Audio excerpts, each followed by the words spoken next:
믿음과 사랑, 디모데전서 1장 말씀으로 오늘도 하나님을 경험으로 알기를 원합니다. 저희 교회는 특별히 성경을 조금 많이 애써서 찾으려고 그나마 노력하려고 해요. 그렇기 때문에 여러분들이 올 때 성경책은 필수입니다. 그래서 설교 중에 이렇게 찾는 말씀들은 직접 내가 손으로 넘겨가면서 찾는 게 중요해요. 그래야지 어색하지 않고 나중에 성경을 볼 때도 기억날 때 내가 한번 넘겼던 것이 기억나기 때문에 쉽게 찾을 수 있습니다. 그래서 성경을 앞에 두고 열심히 찾는 게 굉장히 중요합니다. 네. 참 어렵습니다. 믿는다는 것, 그리고 사랑한다는 것 너무너무 어렵지 않습니까? 요즘 그래서 마음에 와닿는 말들이 좀 있어요. 그게 뭐냐면 사랑하지만 좋아하지는 않는다. 반면 좋아는 하는데 사랑하지는 않는다. 이런 말이 좀 더 이렇게 마음에 와닿는 것 같아요. 왜냐하면 좋아하는 것은 내 의지와 선택이 상당히 많이 적용이 되는 거예요. 좋아한다는 것은. 하지만 사랑은요, 나의 의지나 선택을 무기력하게 만듭니다.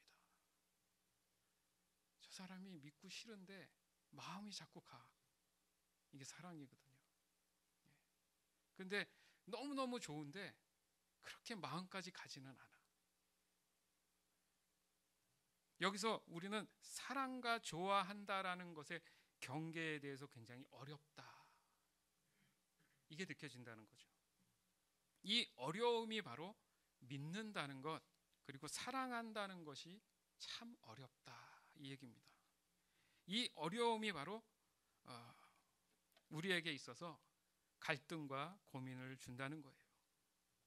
우리가 많이 나누는 말씀 중에 매우 중요한 내용이 바로 이 믿음과 사랑은 전적으로 하나님으로부터 왔다라는 깨달음이에요.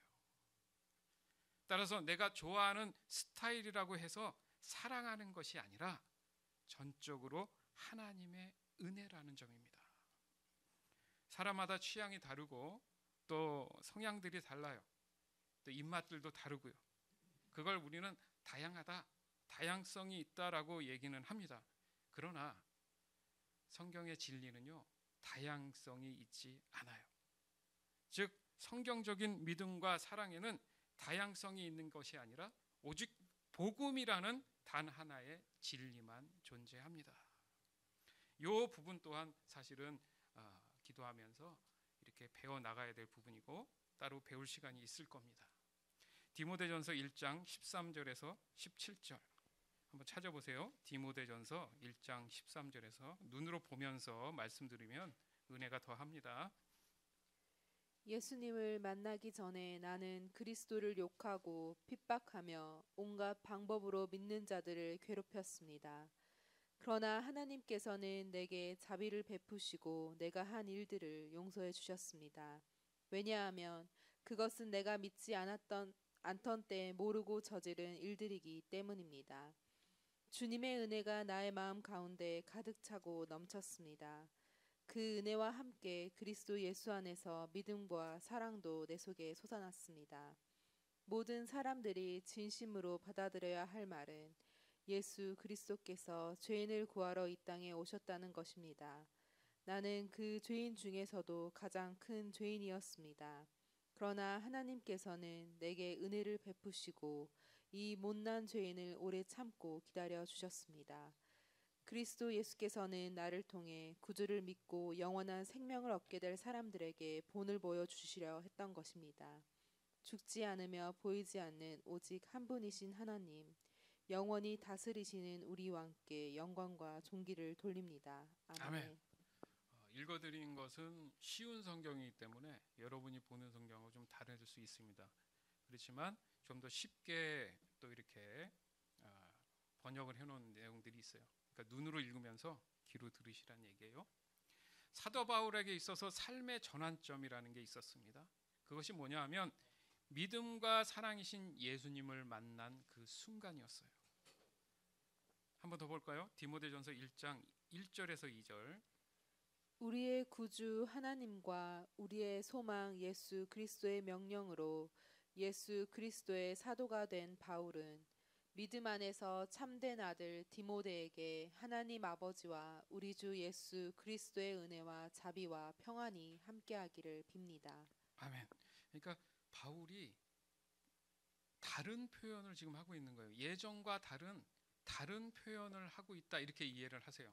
그러니까 어렵게 생각하시지 말고, 무슨 말이냐면 지금 바울은 하나님에 대한, 하나님께서 주시는 믿음이나 사랑에 대한 얘기를 하지 않았어요, 과거에.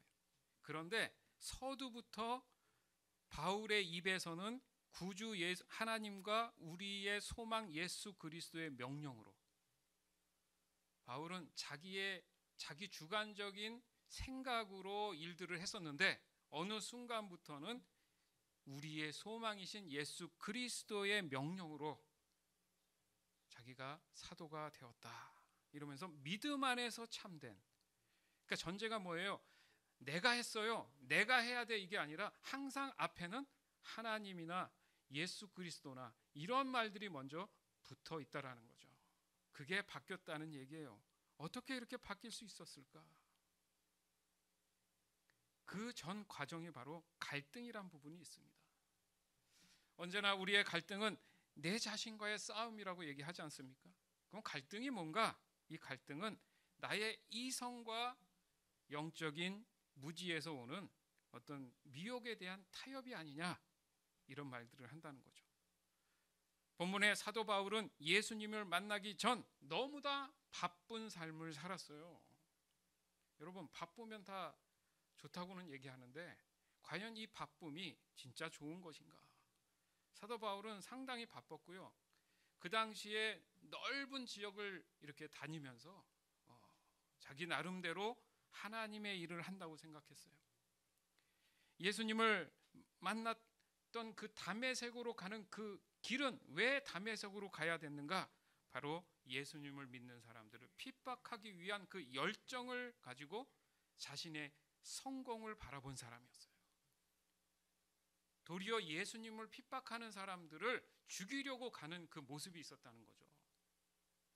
그러면서 본인은 이것이야말로 하나님의 일이다 생각하면서 이것이 나에게 성공을 주는 그런 일들이 될 것이다, 이렇게 생각했다는 거죠. 그러나 바울은 단 한 번도 그런 생각을 하면서 하나님을 나는 배반한 적이 없고 배신한 적이 없다라고 상당히 자신했습니다. 이 생각을 오늘날 나에게 지금 적용을 해본다면 혹시 나도 그런 생각을 하고 있지 않을까? 나 하나님 잘 믿고 있는 것 같은데요. 하지만 과연 내가 진심으로 하나님이 주시는 믿음과 사랑으로 살아가고 있는 것인가? 과연 내 안에 있는 믿음과 사랑은 누구의 것인가? 마치 자신이 주인 된 듯 교만에 빠져 있는 것은 아닌가? 정말 죄송한 얘기지만 우리 같은 사람 안에는 믿음과 사랑이 존재하지 않습니다. 충격적인 얘기인가요? 이 세상에 단 한 사람이라도 그 믿음과 사랑이 변하지 않는 경우가 과연 있을까? 내가 내 안에 있는 믿음과 사랑이 있다면 내 마음은 변덕쟁이가 되면 안 됩니다. 갈대와 같으면 안 되죠. 그렇죠? 정확한 믿음과 사랑이 불완전하기 때문에 늘 그게 변할 수 있다라는 얘기예요. 그렇게 따지면 이 믿음과 사랑은 내 것이 아니구나. 사랑과 좋아하는 것은 다른 거죠. 좋아할 수는 있어도 사랑하지 않을 수 있고요. 사랑하지만 좋아하지 않을 수 있다라는 말을 그래서 한 겁니다. 우린 이런 표현조차, 이런 말조차 상당히 정확히 할 필요가 있다라는 거예요. 그냥 좋은 게 좋은 거다가 아니라 이런 표현들을 정확히 할 줄 안다는 것은 정확히 내가 구분할 줄 안다는 거예요. 이런 거 하나하나가 우리 신앙이나 우리 삶에 굉장히 중요한 역할을 사실을 합니다. 바울의 이 터닝 포인트가 이것을 증거하는 거예요. 바울은 하나님의 사랑을 모르면서 자신의 일을 좋아했던 사람이란 얘기죠. 맞죠? 이제 정리가 되지 않습니까? 그것을 자신은 스스로 하나님을 사랑한다고 믿었던 거예요. 왜요? 모세오경을 통달한 사람이에요. 율법에 상당히 일가견이 있는 사람입니다. 선생님이에요, 선생님. 말씀의 선생님, 구약 성경의 선생님. 그 정도면 하나님을 난 사랑하고 있어.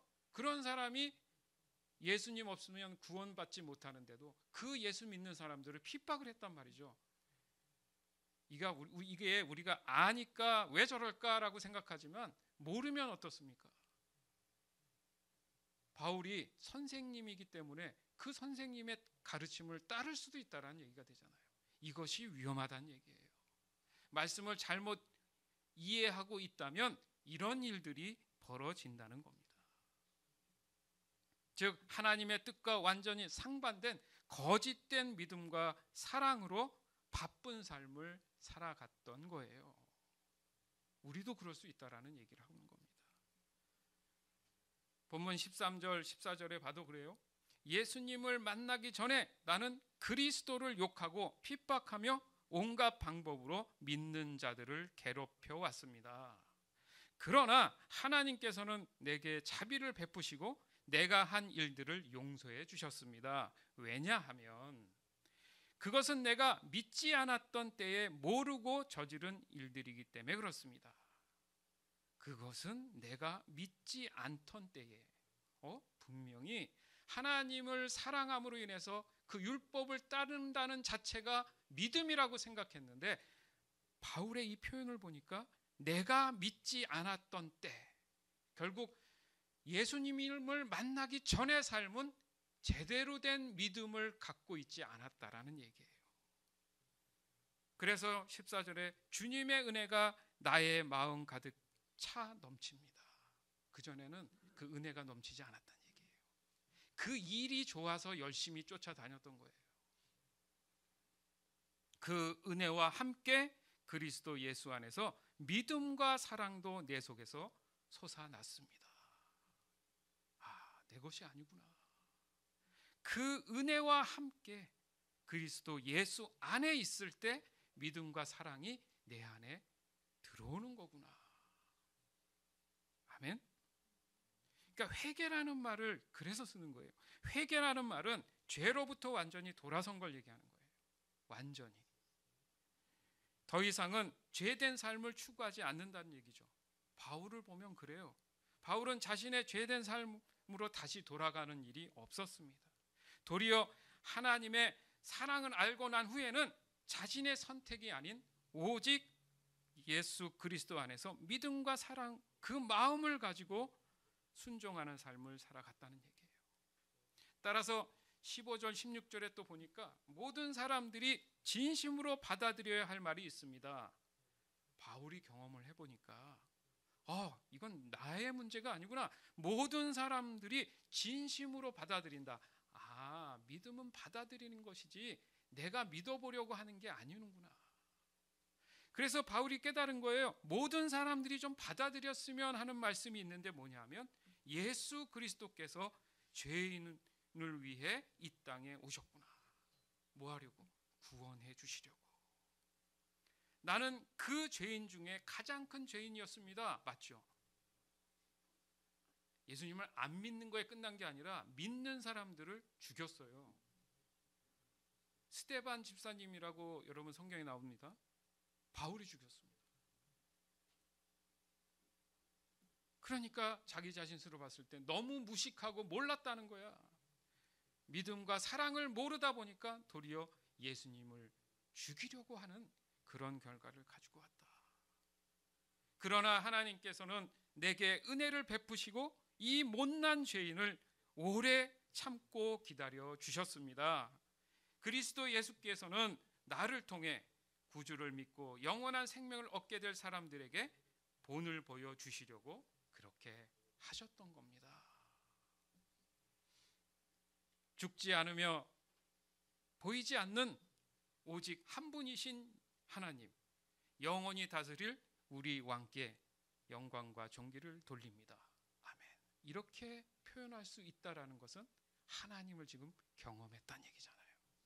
오직 하나님밖에 안 계시는구나. 오직 하나님으로 인해서만 믿음과 사랑이 오는 거구나. 세상에서 말하는 믿음과 사랑은 거짓이구나. 오늘 본문은 이런 사도 바울과도 같은 과거의 제된 길을 갔던 사람들에게 참 믿음과 참 사랑에 대해서 전해주고 있다라는 거예요. 이게 바로 하나님 은혜라는 거죠. 즉 참복음에 대한 깨달음을 위해서 하나님은 바울을 또 하나의 예로 들어주셨다는 거죠. 만약 우리가 지금 읽었던 바울 서신이라 그래요. 그래서 바울이 교회에 편지 쓴 것들이 굉장히 많거든요. 그 중에 하나인데 이 서신서들이 없었다면 우리는 바울처럼 예수님을 만나기 전에 거짓된 가르침을 따르는 죄인된 삶을 살아갔을 수도 있습니다. 세상 일에 바빠서, 일상에 바빠서, 늘 지쳐서, 근데 늘 내 마음은 갈급한 거예요. 무엇으로도 채워지지 않는다, 이상하다, 허전하다, 공허하다, 잠이 안 온다. 이 모든 것들이 바로 하나님께서 부르시는 거예요. 그게 아니다. 내가 너희에게 예비한 믿음과 사랑을 네가 받아들일 수만 있다면 진정한 삶에, 그 하루의 삶에 자유함을 얻을 수 있을 텐데. 그 말씀을 하시는 거예요. 죽지 않으면 보지 못할 하나님이라고 표현한 것은 그렇기 때문에 육신으로 오신 예수님을 우리에게 보여주셨다는 거예요. 예수님이 곧 하나님이십니다. 그 하나님을 우리는 역사 속에서 만났잖아요. 아, 그러면 하나님은 살아계십니다. 아까 규찬 형제가 기도 시작할 때 살아계신 하나님 이렇게 기도하지 않습니까? 살아계신 하나님을 인정한다는 거, 이거 굉장한 믿음을 소유할 수 있습니다. 왜요? 그냥 살아계신 데가 아니라 실제 우리가 이렇게 눈으로 봐서 여러분 살아있는 모습을 보는 것처럼 하나님을 경험으로 안다는 것은 내 영이 그게 느껴진다는 거죠. 어떻게 하면 거기까지 갈 수 있을까? 그 고민이 우리한테는 너무나 절실한 거예요. 따라서 지금 교회들이 정말 필요한 말씀이 바로 믿음, 참 믿음과 사랑에 대한 이 진리라는 거예요. 하나님은 새 언약 예수 그리스도를 통해서 모든 사람에게 구원받을 기회를 지금 허락하셨어요. 그 기회를 받아들이기 위한 이 깨달음을 위해서 이미 이렇게 우리에게 하나님께서는 이 말씀을 우리 눈앞에 쉽게 이렇게 번역돼서 볼 수 있게끔 펼쳐놔 주셨다는 거죠. 그럼에도 불구하고 받을 사람이 있고 받지 않는 사람이 있다라는 거예요. 이게 제 얘기가 아니라 성경의 곳곳에 그 말씀들이 있습니다. 이번 주에 그 통독한 것이 바로 누가복음이었는데 누가복음 9장 10장에도 보면 그런 말씀이 있어요. 복음을 받을 사람들이 있고 받지 않을 사람들이 있다라고 표현을 해요. 그렇지만 받던 안 받던 중요한 것은 그들에게 선포하고 이야기할 것은 뭐냐 하면 이제 하나님 나라가 너희에게 가까이 왔음을 반드시 기억해라. 이 얘기를 하라는 거죠. 듣던 안 듣던 일단 들어야 되는 얘기가 뭐냐 하면 예수님이 재림하신다. 심판의 그날이 올 텐데 그 전에 회개하고 하나님이 주신 믿음과 사랑, 곧 복음을 받아들이고 죄사함을 받으라. 그 얘기입니다. 우리의 인생을 생각해 보세요. 또 다음 주에 생일을 하지 않습니까? 매년 생일을 하잖아요. 태어난 날이 정확해. 그러니까 나이가 있어서 순차적인 그런 순서들이 있는 것 같은데 어떻습니까? 세상을 떠나는 것은 순서가 없더라는 거예요. 그렇지 않아요? 그걸 인생이라고 하는데 지난주에도 인생에 대한 말씀을 나눴죠. 그 소중한 시간들이 각자 개인에게 주어졌다는 것은 그 주어진 것에 대한 부르심에 대한 의미가 반드시 있다라는 거예요. 태어났는데 부모 잘 만났건 뭐 어떻게 했던 간에 환경이 좋든 안 좋든 간에 똑같이 유치원 가고 똑같이 초등학교 가고 그런 것 같아도 각자 하나님께서 부르신 분명 어떤 의미가 있다라는 것, 그 의미를 찾는 작업이 바로 이 신앙생활입니다.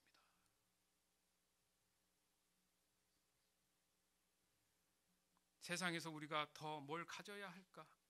뭘 더 알아야 할까? 성경은 말씀하십니다. 이 모든 것은 물거품과도 같다. 지금 여러분이 보고 느끼고 만져지는 이 모든 것들이 인생의 전부라고 생각하면 착각이에요. 과연 이 보여지는 모든 것들이 때론 허상이며 거짓이 아닐까? 우리의 믿음과 사랑이 잘못되어 있다면 분명히 우리가 보여지는, 우리가 만져지는 그 모든 것들이 허상이며 거짓일 수 있다라는 얘기예요. 예수님을 보고도 못 믿었습니다. 그 당시에 예수님의 말씀을 듣고도 귀를 열지 않았어요. 바로 그 말씀인 거예요. 그 안에는 믿음과 사랑이 없기 때문에 받아들일 만한 그릇이 없는 거예요. 사람은 자신이 믿고 사랑한다고 확신하는 것에 마음을 사로잡힙니다. 반드시 그렇게 돼 있어요. 사도 바울은 진정한 믿음과 사랑을 만난 것에 대한 하나님께 너무도 감사한 거예요. 그래서 몰랐는데, 정말 몰랐는데 이제 알겠어. 내가 그 믿음과 사랑을 받아들였더니 이제 알겠어. 내가 살아가야 될 목표가 무엇인지 이제 알겠어. 그러다 보니까 내 자신 스스로도 사랑하게 되더라는 거죠. 남들과 비교해서 내가 좀 못하는 게 있다, 비교의식, 열등감이 들어오고 자존감이 낮아지고 하면 내 인생의 삶의 가치를 내가 못 느끼다 보니까 힘들어한단 말이죠. 그렇지 않다는 얘기예요. 아까도 말씀드렸지만 하나님께서 그 사람에게 주신 일들이 분명히 있습니다. 근데 그것을 찾지 못하기 때문에 방황하는 거예요. 그것을 어떻게 찾을 수 있을까? 세상 학문에서는 찾지 못해요. 왜요? 점수 따라서 가야 되니까. 점수 따라서 그 사람을 평가해야 되니까 그 존재 가치는 사라지는 거예요. 일만 잘하면 되는 거니까. 그게 답답하다 보니까 어떻게 해요? 사람들이 자연스럽게 본능적으로 자꾸 뭔가 문화 생활을 해야 된다, 활동을 해야 된다, 그걸 푼다고 하는 거예요, 나름. 근데 그게 채워지겠습니까? 세상 사람들은 술도 마시고 담배를 피잖아요. 그게 도움이 됩니까? 궁극적으로는 도움이 되지 않는다는 얘기죠. 그럼 어떻게 궁극적인 도움이 될까? 단 한 가지, 예수 믿고 구원받는 일인데 그것은 바로 내 안에 믿음과 사랑을 받아들이는 거. 예수님도 심플해요. 어떻게 하면 내가 병이 낫겠습니까? 그냥 믿어라. 뭐예요 그게? 나를 받아들여라. 같은 말씀인 거예요.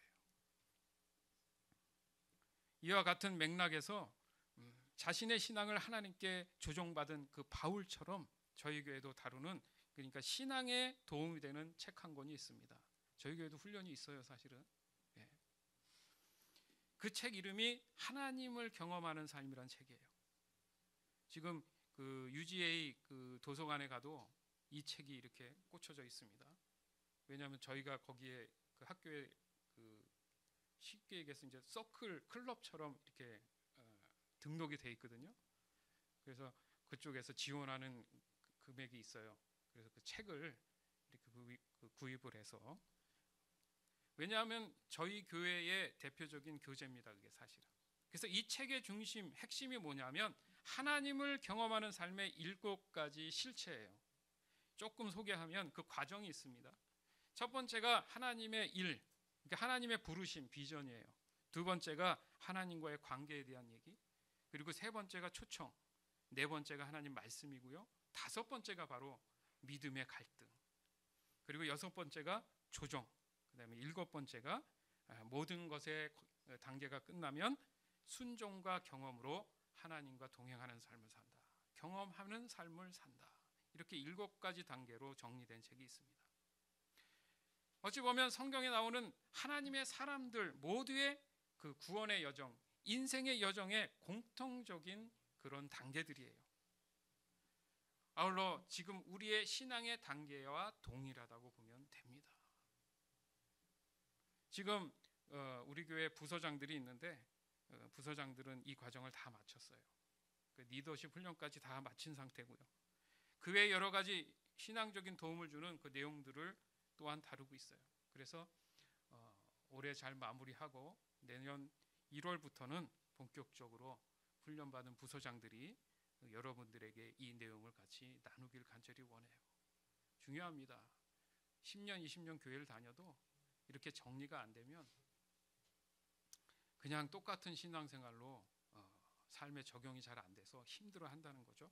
그러나 이렇게 훈련을 잘 받고 나눔을 잘 하면 쉽게 하나님을 경험할 수 있습니다. 따라서 좀 더 신앙적인 성숙을 위해 반드시 동참해야 되는 거예요. 그러니까 기왕 시작한 이 신앙생활이 더욱 은혜가 넘치기를 기대해 봅니다. 그래서 다음 12월 달부터 이렇게 접수를 좀 시작해서 함께 좋은 시간이 되길 바라요. 말씀에도 믿음은 들어야 생긴다는 그런 말씀이 있어요. 그러니까 예수님 또한 누군가가 예수님에 대해서 물었을 때 그러면 와서 보라 이렇게 말씀하셨어요. 왜냐하면 무엇이든지 자신이 직접 경험하는 것이 가장 큰 도움이 됩니다. 맞죠? 듣는 것보다 내가 가서 그것을 경험하는 것이 굉장히 더 큰 도움이 되죠. 그래서 이제는 좀 빠짐없이 동참해서 앞으로의 신앙생활에 더 알차고 행복한 그런 신앙생활이 되기를 주님의 이름으로 권면을 합니다. 사도 바울도 이와 같은 동일한 사역을 한 거예요. 그렇게 보시면 돼요. 자신이 경험한 예수님을 통해서 살아계신 하나님을 알게 된 거죠. 그래서 스스로 확신이 들기 때문에 그 소유하게 되었던 믿음과 사랑이 과거에 잘못된 것임을 깨닫고 오로지 참 믿음과 참 사랑이신 삼위일체 하나님이 주시는 그 비전에 따라서 순종하는 그런 그리스도인으로 거듭났다 이겁니다. 그러니까 바울이 특별한 게 아니라 아까도 말씀드렸지만 그런 여정에 대한 샘플로 하나님께서 본을 만들어 주셨잖아요. 그러면 우리도 그 길을 가면 된다는 거예요. 모르는 게 아니라 이미 이 길이 돼 있단 말이죠. 그런데 서두에도 말씀드렸지만 어렵다. 뭐가 어려울까? 믿는다는 거, 사랑한다는 게 어렵다. 왜 어려울까? 그래서 이 설명을 지금 오늘 본문을 통해서 하는 거예요. 바울도 이 깨달음이 있기 때문에 믿음과 사랑이라는 말을 이렇게 사용했습니다. 그의 고백은 진짜 그 옛날에 바울인가 싶을 정도로 완전히 다른 사람이 됐다라는 거예요. 이 말이 바로 거듭났다 이렇게 표현을 하는 겁니다. 디모데전서 1장 3절에서 6절. 내가 마케도니아로 떠나면서 일러준 대로 예배소에 그대로 머물러 있기 바랍니다. 예배소에 몇몇 사람들이 잘못된 것을 가르치고 있으니 그곳에 머물며 그들이 그렇게 하지 못하도록 막아주었으면 합니다. 그들이 사실이 아닌 이야기와 끝없이 이어지는 족보 이야기에 집착하지 않도록 그들을 타일러 주십시오. 그런 것들은 쓸데없는 말싸움이나 일으키며 하나님의 일에는 전혀 유익을 주지 않습니다. 하나님의 일은 믿음으로 이루어지는 것입니다. 이렇게 내가 말하는 이유는 사람들이 사랑을 갖도록 하기 위해서입니다. 이러한 사랑은 깨끗한 마음으로 옳다고 생각되는 일들을 하며 진실한 믿음을 가질 때 생겨납니다. 그런데 몇몇 사람들은 이런 것들을 생각하지 않고 아무 쓸모없는 것들에 정신을 팔고 있습니다. 네, 이렇게 그죠? 지금 서두에 설명드렸던 내용들을 이렇게 말씀으로 이렇게 확증이 된다는 거예요. 세상 일에 바쁜 사람들, 근데 그것을 내가 잘하고 있다고 생각했지만 그것은 잘못된 가르침이다. 이것을 막아라, 타일러 주어라. 하나님의 일은 인간의 어떤 노력이 아니라 믿음으로 이루어져 있다. 바울 자신이 그 옛날에 저질렀던 잘못들을 여전히 예수님을 경험하지 못한 사람들이 하고 있다는 거죠. 엄청난 영적인 범죄예요. 사람들이 자신의 잘못을 스스로 모른다는 것 같이 가장 위험한 것은 없습니다. 맞잖아요. 잘못을 모르는 사람같이 무서운 사람들이 어디 있습니까? 자기 자신도 죽이는 일이지만 주변에 있는 사람까지도 같이 죽이는 일이 되는 거예요. 그것을 바울이 지금 알고 디모데에게 위험하다. 그래서는 안 된다. 이 가르침에 대해서 그들에게 일러주어라. 그것을 지금 제가 여러분한테 또 전하고 여러분이 이걸 배움으로 인해서 다른 사람한테 전하고 이것이 성경적인 겁니다. 따라서 여기서 보면 핵심 구절이라고 한다면 4절 5절 같은데 다시 한번 정리를 해드릴게요. 하나님의 일은 믿음으로 이루어졌다.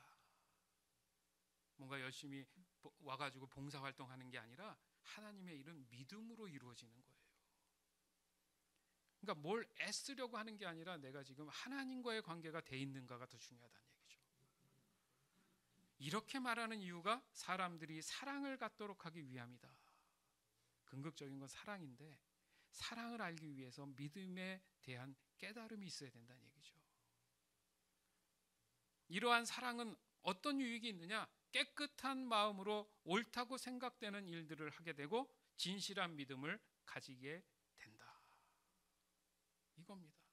뭐예요? 이게 분별력이죠. 영적인 분별력. 반면 잘못된 믿음과 사랑은 도리어 하나님의 일에 전혀 유익을 주지 못한다고 좀 전에 읽은 말씀들 보면 나와 있습니다. 우리의 신앙이 올바르지 못할 수 있는 이유가 바로 여기 있다라는 얘기예요. 즉 믿음과 사랑에 대한 이해가 잘못되어 있다라는 거예요. 이런 잘못들의 원인들을 좀 더 살펴볼 필요가 있습니다. 디모데전서 1장 6절에서 10절. 그런데 몇몇 사람들은 이런 것들을 생각하지 않고 아무 쓸모없는 것들에 정신을 팔고 있습니다. 그들은 율법을 가르치는 선생이 되고 싶어 하지만 자신들이 무슨 말을 하고 있는지 무엇을 주장하고 있는지도 알지 못합니다. 우리가 아는 대로 사람이 율법을 올바르게 사용한다면 그것은 좋은 것입니다. 사실 착한 사람에게는 율법이 필요 없습니다. 율법은 법을 지키지 않고 어기는 사람을 위해 만들어진 것입니다. 하나님을 거역하고 죄짓는 사람, 경건치 않은 사람, 부모를 죽이고 살인하는 사람, 부도덕한 죄를 짓고 간음하는 사람, 동성연애자, 사람을 노예로 부리는 사람, 거짓말하는 사람, 거짓 증언하는 사람, 하나님의 진리되는 가르침을 어기는 사람을 위해서 율법이 만들어졌습니다. 아멘. 요즘 어때요? 미디어를 통해 보면 이런 일들이 질비하죠. 이게 잘못된 그런 삶이라는 거죠. 이 삶에서 벗어날 수 있는 게 과연 뭘까? 안 그래야지, 착하게 살아야지. 아니요, 그거 갖고 되지 않는다는 얘기죠. 예수 그리스도 없이 이런 것에서 자유하지 못하다는 것을 말씀하고 계신 거예요. 결국 죄의 본성에서 벗어나지 못한 사람들을 위한 하나님의 참 믿음과 참 사랑의 기회를 제공받을 수 있다라는 거예요. 그 출발이 전적으로 하나님으로부터 온 것임을 깨달은 이 바울은 자신이 얼마나 어리석고 무지했는지를 돌아보게 됐다라는 거죠. 이게 회개입니다. 아무리 세상의 학문을 득도했다 한들 또 많은 것을 내가 가졌다 한들 하나님이 보시기에 하나님을 부끄러워하는 사람들이 있다면 그 모든 것들은 부질없는 것이다. 증거가 있습니다. 누가복음 9장 23절에서 26절. 예수님께서 모두에게 말씀하셨습니다. 누구든지 나를 따라오려거든 자기를 부인하고 매일 자기 십자가를 지고 나를 따르라. 자기의 생명을 건지려고 하는 사람은 잃을 것이다. 그러나 나를 위해 자기 생명을 잃는 사람은 자기 생명을 건질 것이다. 만일 이 세상을 모두 얻고도 자기를 잃거나 빼앗기면 무슨 유익이 있느냐? 누구든지 나와 내 말을 부끄러워하면 인자도 자신의 영광과 아버지의 영광과 거룩한 천사의 영광으로 올 때 그를 부끄러워할 것이다. 아멘. 그렇잖아요. 사랑하는 사람이 있는데 누구 앞에 섰는데 소개해 주기를 부끄러워한다. 창피해야 한다. 그 기분 좋겠습니까? 저 사람은 나를 사랑하는 게 아니구나. 창피해 하는구나. 똑같은 거예요. 입으로는 사랑한다 하면서 하나님을 부끄러워한다. 그런 경우 많지 않습니까? 우리 훈련 진영제 같은 경우 훈련 받을 때 한참 훈련 받을 때 많은 사람들이 있는 식당에서 자기가 손들고 여러분들 식사 안 하신 분들 또 식사하시는 도중이지만 내가 이 식사를 위해서 하나님께 기도하겠습니다. 괜찮겠습니까? 라고 해보라 했어요. 그 동영상을 찍어 와서 지금도 있는데, 어떤 뷔페에 갔는데 했습니다. 근데 재밌는 사실이 뭔지 아세요? 모든 사람들이 다, 그 미국 사람들이 다 기도하더라는 거죠. 하나님을 인정하면. 그 담대함 때문에 모든 사람들이 그 기도를 통해서 하나님을 경험하게 된다는 거죠. 어디 가서 밥 하나 먹는 것도 여러분 기도하기를 눈치 보는 경우 있어요, 없어요? 하나님 부끄러워하는 거 아닙니까? 그러면서 하나님 뭐 주세요. 하나님은 사랑이십니다. 어떻게 얘기를 하죠? 그거예요. 사소한 거지만 사소한 것에서 내가 그 사랑을 확인할 수 있어요, 보면. 크고 거창한 것은 얘기를 잘하지만 그 사소한 거에서 놓친다는 거죠. 과연 나는 그 하나님의 믿음과 사랑을 가진 사람인가? 확인이 된다는 겁니다. 바울이 사랑하는 영적인 그 아들, 제자였던 디모데에게도 이런 참 믿음과 사랑에 대한 가이드를 해 주었던 겁니다. 예수님은 제자들을 부르셨어요. 그리고 하나님 나라에 대해서 알려주셨죠. 그리고 그 제자들은 어떻게 했습니까? 다시 다른 제자들을 삼아서 온 세계에 복음을 전파하고 그 복음을 따라서 결국은 순교를 하게 됩니다. 누구처럼? 예수님처럼. 그것을 사도 바울 또한 그대로 순종을 하죠. 그래서 로마에 가서 목이 잘려서, 그죠? 그 머리가 몇 번 튀겼다고 해서, 바닥에 퉁퉁 튀겼다고 해서 그 세워진 교회가 있습니다. 로마의 마지막 사역으로 인해서 사도 바울이 순교를 하게 되죠. 이런 부분들이 우리가 함께 나누는 우리 교회에서 하는 그 책자, 하나님을 경험하는 7가지 실체에 고스란히 담겨져 있는 것을 발견했어요. 아주 은혜가 충만한 책입니다. 사랑하는 여러분, 바울이 디모데에게 그리스도인의 삶의 정의를 강조한 겁니다. 더 나아가서는 하나님의 일을 부르심에 대한 그 일꾼으로서의 삶의 정의를 또한 강조한 거예요.